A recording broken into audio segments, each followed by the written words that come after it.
They say podcasts are going to replace books. I don't know about that, but I do think TRS clips will assist your learning process. Is it true that there are certain kriyas and certain yogas that actually change your physical appearance heavily?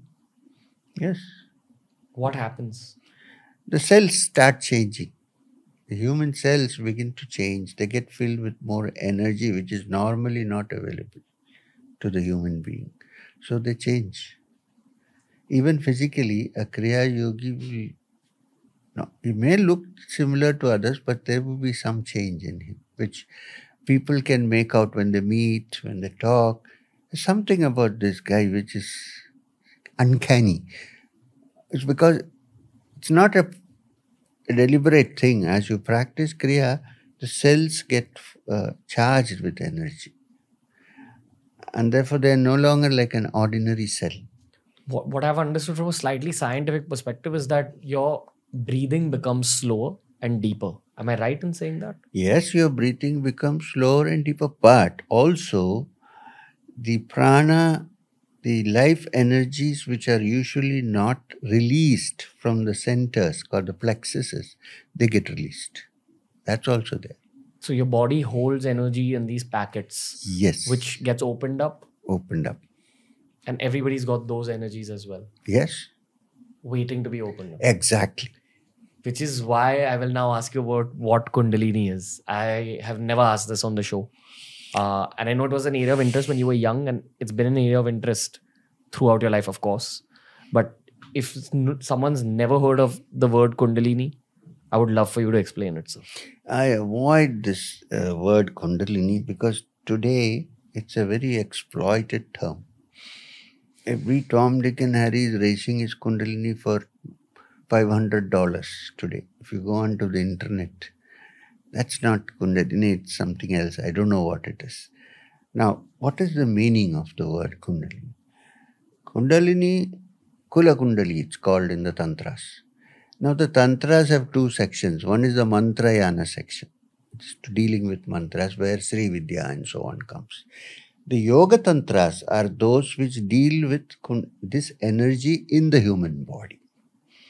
Now, what does it mean? The entire energy of the universe, which is complete, Purna. Parashakti is the word used by the Shaktas. This, and it is feminine. Creative energy is always depicted as feminine. So this Parashakti, after having done all its work, in the human being, where does it operate? First, it operates as sex. The sex and Kundalini are interrelated.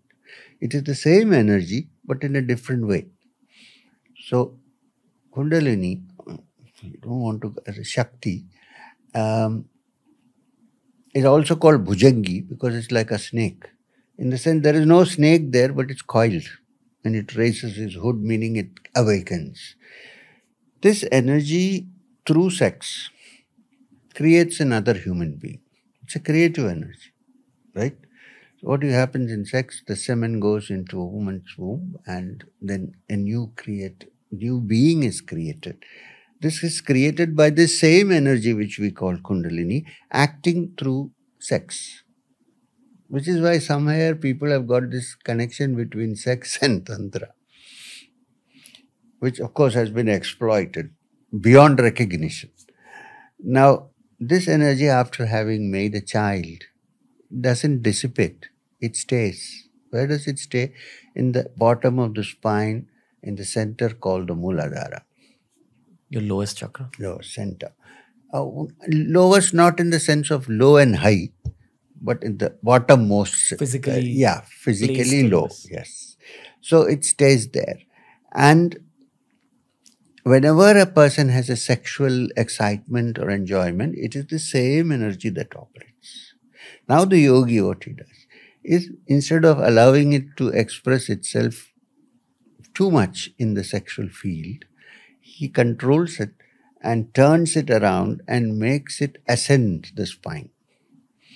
When it ascends the spine, then the Kundalini or the Shakti, whatever you want to call Bhujangi, becomes a spiritually creative energy, just as it becomes a physically creative energy through sex. How do you turn it around? Kriya is one of the practices meant to turn it around from the Yoga Tantra point of view. There is another Shastra which is called the Mantrayana Tantra, which is Sri Vidya Upasana. Through Sri Vidya Upasana, some sounds are used and chanted to awaken it. But the best thing is a judicious combination of both. And what is a fair amount of time if you're disciplined and dedicated to the process? Now, this is a very difficult question to answer because it all depends on what Stage of growth your soul is growth at. you are and what you have come with from the past. Depends on these factors. But I think, so therefore you can't fix a fair amount of time in that kind of way. But I think that diligent practice with the understanding that you need to rise above the ordinary can help you to go there. But it's very difficult to fix. Some people happens fast and some people it takes some time. The idea is not to give up.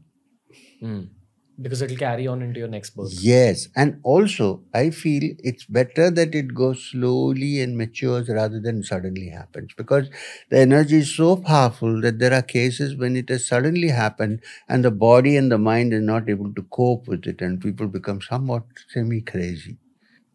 When you say crazy, what happens? Suddenly there's a spurt of energy which they don't know how to place, how to control. They sort of behave in strange ways. And maybe some people might consider them to be possessed when Yes. this is happening. Possible. Or mad. They're not actually mad. They're seeing things and hearing things and going with because something has happened in them.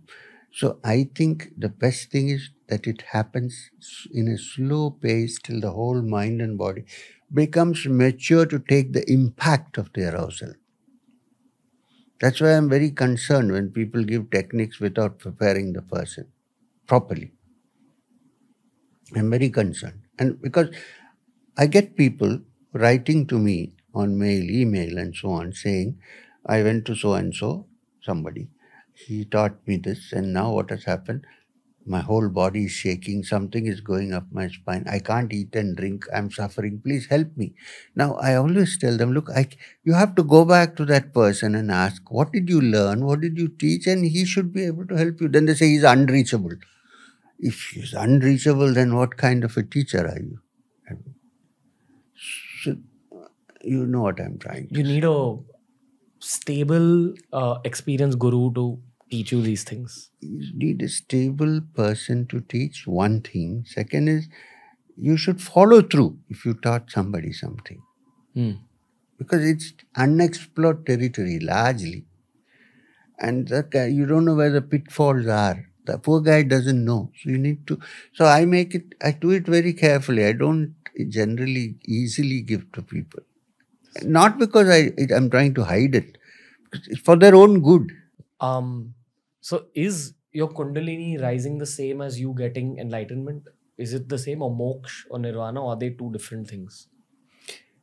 According to the Yoga Shastras, generally, Kaivalya or moksha happens when the energy has risen and gone to the Sahasrara. However, I feel and I know that there are cases of people who do not practice Kriya Yoga or who don't practice Kundalini Yoga in particular, who have also become illumined. But it has happened without their conscious effort. Without their conscious effort. So just happened.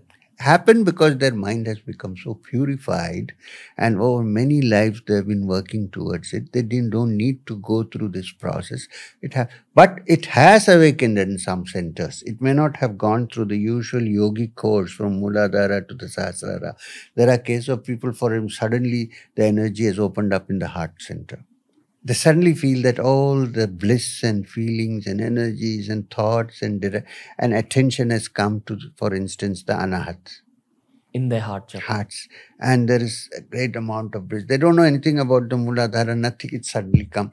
So there are such cases also who have not systematically done the Kriya, but who have touched that by finding out their true identity by asking questions like, who am I? Am I this body or am I something else? And then it can happen. Thanks for watching. Make sure you check out the entire episode and also check out this playlist that we've curated just for you.